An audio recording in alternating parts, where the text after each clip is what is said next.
de la capitale dévastée après les affrontements d'hier, où des jeunes de 12 à 20 ans ont renversé des voitures, brisé des vitrines, incendié des bâtiments publics, symbole de l'opulence, de l'État ou du parti, au cri de jeunes, levez-vous. Mais aujourd'hui, la situation s'est considérablement aggravée.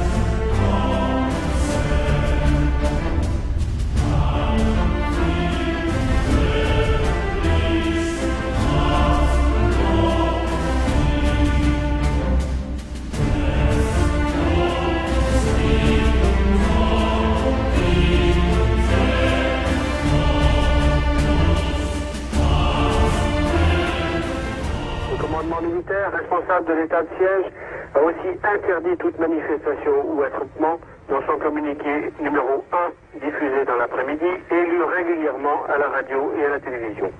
Le commandement militaire a aussi avisé la population qu'il rétablirait l'ordre avec vigueur et par tous les moyens qu'impose la situation. Je ne pense pas qu'il faille dramatiser les choses comme vous le faites. À notre sens, c'est une situation sérieuse. Mais je pense, à mon avis, l'Algérie est en train de vivre une crise de jeunesse, une crise de croissance. À mon sens, les causes sont multiples. En tout cas, il y en a deux essentielles. L'une d'ordre démographique. La population algérienne, comme vous le savez, croît très rapidement. Et aujourd'hui, 75% de la population a moins de 25 ans. La deuxième cause, elle est d'ordre économique. Il est clair que l'Algérie, avec la crise pétrolière, avec la chute des prix du pétrole, et vous savez que malheureusement notre économie est largement tributaire des hydrocarbures, connaît une crise assez sérieuse que connaissent d'ailleurs beaucoup de pays en voie de développement.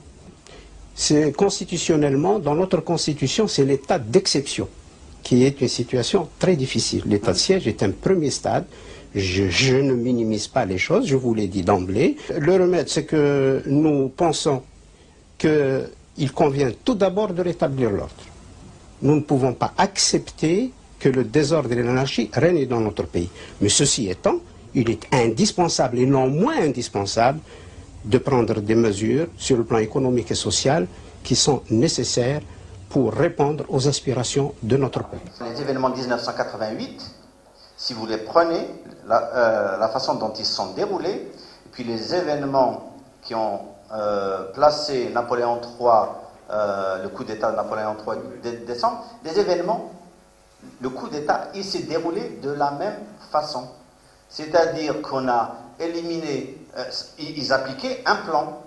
Moi, je peux vous donner mon ticket qu'ils l'ont appris dans l'école de guerre de Paris, hein, ces généraux déserteurs de l'armée française, et qu'ils l'ont appliqué. Et on a tiré sur la population de la même façon, c'est-à-dire que des gens, des badauds qui se promenaient dans la rue, lisaient le livre de François Maspero, L'honneur de Saint-Arnaud, c'est une merveille. L'insurrection, il y a un seul moyen, c'est connu à travers le monde entier. C'est de maintenir l'ordre. Maintenir l'ordre. C'est utiliser la troupe. Donc l'état de siège a été déclaré par le président et il m'a désigné responsable pour Alger. Ils ont commencé par des manifestations monstres. Des manifestations de plus de 50 000 jusqu'à 75 000 hommes, malgré que, à l'époque, il y avait l'état de siège et interdiction de se rassembler. Parce que l'état de siège, c'est ça.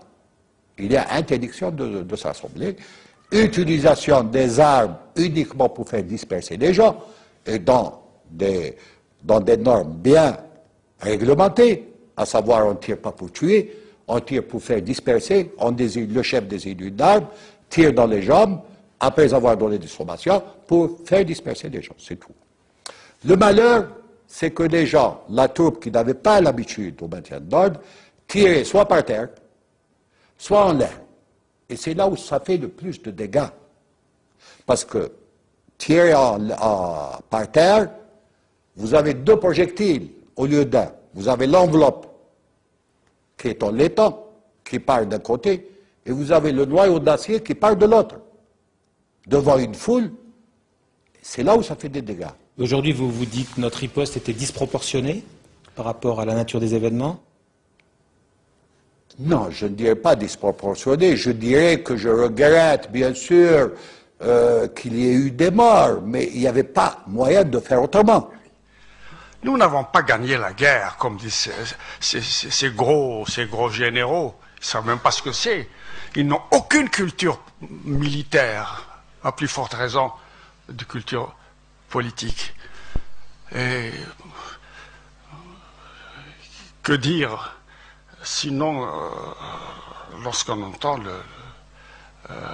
un des généraux dire nous ne tirons pas sur les manifestants, on tire en l'air, on tire en bas, et puis comment peut-on tuer? C'est se moquer du monde. On nous faisait passer à l'électricité, au niveau d'une pièce qu'ils appelaient la salle de torture. Il y avait 6 à 7 personnes. On nous accrochait tout nus sur un sommet avec un métallique, avec des menottes. Nous versaient de l'eau pratiquement sur tout notre corps pour qu'il soit bon conducteur. Et nous bouchaient pratiquement, ils nous mettaient dans la bouche un chiffon, des fois tantôt de l'eau. هل يكمن في معالجة مشاكلنا بهدوء وطرح القضايا بكل موضوعية؟ اعتقادي بهذا الأسلوب نعالج مشاكلنا وسوف نواجه كل الصعوبات السياسية والاقتصادية بهذه الإصلاحات وبالأخص الإصلاحات السياسية. Venir avec une ouverture politique à ce moment-là, c'était la grande erreur.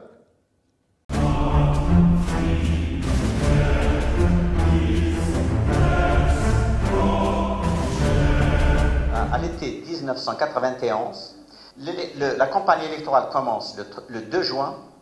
Le 3 juin, Khalilzad envoie ses brigades, ses militaires pour semer, créer, simuler une guerre civile pour mettre fin au processus électoral. Donc, une fois que le processus démocratique a été stoppé, ils ont dit, bon, maintenant, on va organiser des élections présidentielles en décembre. On est en juin, en décembre, on va législative, pardon. C'est à ce moment-là que la Bible Khair, donc cet homme de l'ombre, devient ministre de l'Intérieur en charge de l'organisation de cette élection. Et pendant 6 mois, il n'a eu de cesse que d'éliminer toutes les forces démocratiques. Mais vraiment, il a laminé toute l'opposition démocratique et il a donné un élan aux islamistes. Il leur a offert des bus pour organiser des marches, etc. Et c'est lui qui a organisé l'élection de décembre 1991 sur laquelle tout le monde affirme que les islamistes l'avaient gagné. Qui est-ce qui annonce les résultats? La Bible Khair, qui est devenu ministre de l'Intérieur avant et qui a quitté ses fonctions de ministre de l'Intérieur juste après, uniquement pour faire gagner les islamistes à cette élection-là, pour justifier l'interruption du processus démocratique et pour faire intervenir l'armée. Nous, on savait que le fils allait gagner. Nous, militaires, on savait que le fils allait gagner. Ceux qui ont peut-être négocié avec lui la chose pensaient qu'il allait avoir, il n'allait pas avoir la majorité. Mais nous, on savait qu'il partait avec un raz-de-marée, on le savait. Nous, on le savait.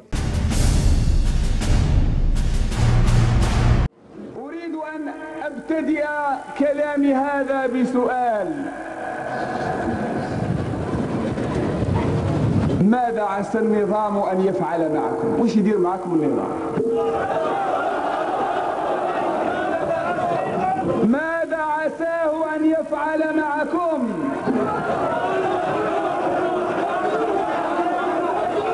هل تخيفكم أسلحته؟ تخيفكم قوته؟ يخيفكم الواحد الأحد الفرد الصمد لا غير. يخيفكم الواحد الأحد الفرد الصمد لا غير.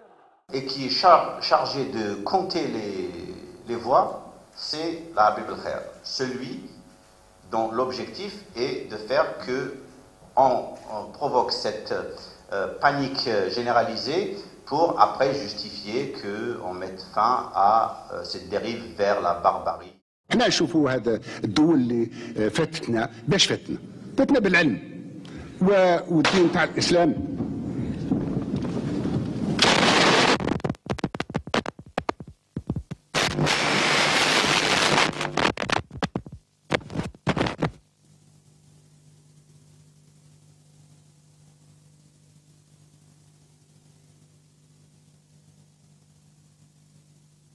Un membre de la garde présidentielle a tiré dans le dos du président. C'est du moins la version officielle. Boudiaf est mort, devant les caméras de la télévision. Les cercles du pouvoir, ils peuvent être capables de tout sauf de tuer. Je vous dis ça tout de suite. Il n'y a que le fils qui tue. Il n'y a que le fils qui tue. Mais les cercles du pouvoir, ils peuvent jouer un tour, ils peuvent ceci, ils peuvent manœuvrer, mais ils ne tuent pas. Ils ne tuent pas, quand même, on n'arrivait pas jusque-là. Et on n'a jamais vu cela. Comment voulez-vous qu'on puisse tuer des gens?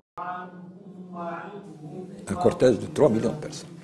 Chaque fois qu'une voiture officielle passait, qu'est-ce qu'ils disaient les gens? Ils disaient, vous l'avez amené, vous l'avez tué. L'assassinat de Boudiaf était programmé pour différentes raisons. Je crois que la première raison, c'est qu'il voulait aller à des élections.